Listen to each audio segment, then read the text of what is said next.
ஸ்ரீ சாமி கார்ஸ் நடத்தும் மாபெரும் யூஸ்டு கார் மேளா. இடம் ஸ்ரீ லட்சுமி நாராயணன் மகால் வளாகம், கோவை. தமிழக ஆளுநரின் செயல்பாடு வேதனையாகவும் வெட்கக்கேடாகவும் உள்ளது என்று பெரியார் பல்கலைக்கழக தொழிலாளர் சங்கத்தின் கௌரவ தலைவர் இளங்கோவன் வருத்தம் தெரிவித்துள்ளார்.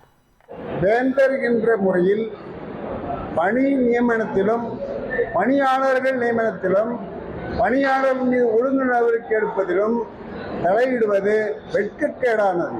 ஆளுநர் தன்னிச்சையாக அரசினை ஆலோசனை கேட்காமல் ஒவ்வொரு துணைவேந்தருக்கும் ஓராண்டு பதவி நீட்டிப்பு கொடுத்து அந்த ஒரு ஆண்டில் தாங்கள் செய்த 3 ஆண்டு ஊழலை நிர்ணயித்துக் கொள்ளவும் நீட்டிக்கவும் உதவுகிறார்கள்.